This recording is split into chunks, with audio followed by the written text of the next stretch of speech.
அதிமுக பாஜக இடையே இன்று கூட்டணி ஒப்பந்தம் கையெழுத்தாகிறது. தேசிய ஜனநாயக கூட்டணியில் டிடிவி தினகரனின் அமமுகவும் இணைவதாக தகவல்.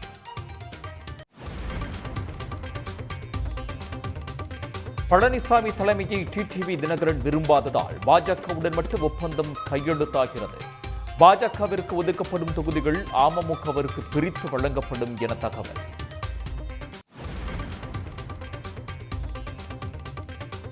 கொடைக்கானலில் மீண்டும் தொடங்கிய உறைபனியால் உள்ளூர் மக்கள் அவதி.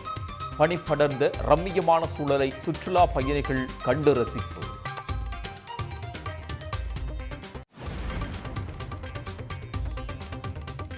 மயிலாடுதுறை மீனவர்கள் 7 பேரையும் 2 நாட்டு படகையும் சிறைப்பிடித்த இலங்கை கடற்படை. கைது நடவடிக்கைகளுக்கு முற்றுப்புள்ளி வைக்கப்பட வேண்டும் என மீனவர்கள் கொந்தளிப்பு.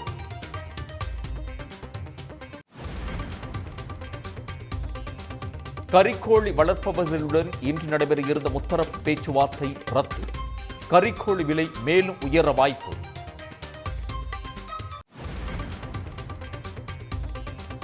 சபரிமலை சன்னிதான பகுதியில் சிறப்பு புலனாய்வு குழு நள்ளிரவு வரை ஆய்வு. தங்க திருட்டு தொடர்பாக பாதுகாப்பு அறையிலும் சோதனை.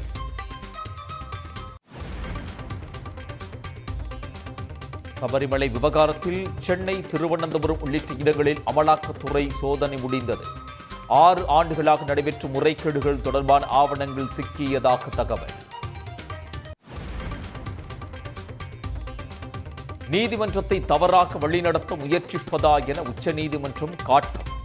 கேரள முன்னாள் டிஜிபி ஜேக்கப் தாமஸ் மீதான ஊழல் வழக்கு விசாரணையில் ஒன்றிய அரசுக்கு கண்டனம்.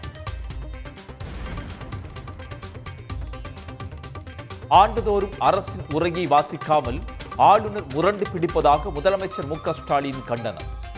ஆளுநர் உரை நடைமுறையை மாற்றும் வகையில் அரசியலமைப்பு சட்டத்தை திருத்த முயற்சிப்போம் என சூளுரை.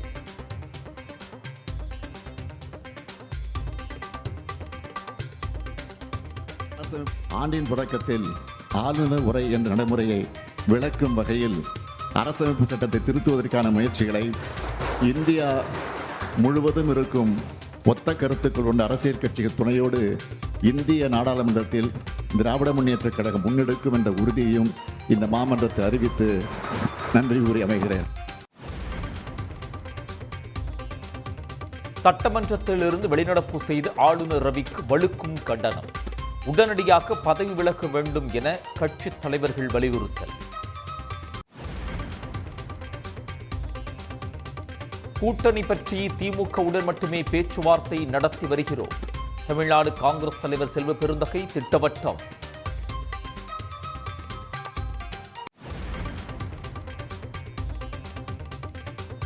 ஜனநாயகன் படவழக்கு தீர்ப்பை தேதி குறிப்பிடாமல் ஒத்திவைத்தது சென்னை உயர்நீதிமன்றம். தணிக்கை சான்றிதழ் கிடைக்கும் முன்பே வெளியிட்டு தேதியை முடிவு செய்தது ஏன் எனவும் கேள்வி.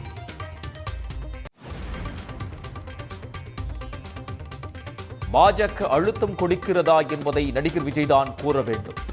டப்பிங்கிற்கு மட்டும்தான் விஜய் குரல் கொடுப்பாரா எனவும் நடிகர் கருணாஸ் கேள்வி.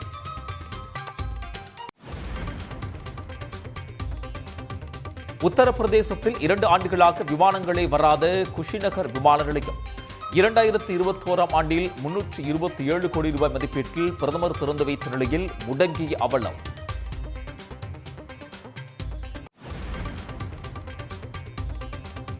தமிழ்நாடு, மேற்கு வங்கம் இடையிலான அம்ரித் பாரத் ரயில்கள் கால அட்டவணையை வெளியிட்டது தென்னக ரயில்வே. உடனுக்குடன் செய்திகளை தெரிந்து கொள்ள சன் நியூஸ் பெல் ஐகானை கிளிக் பண்ணுங்க.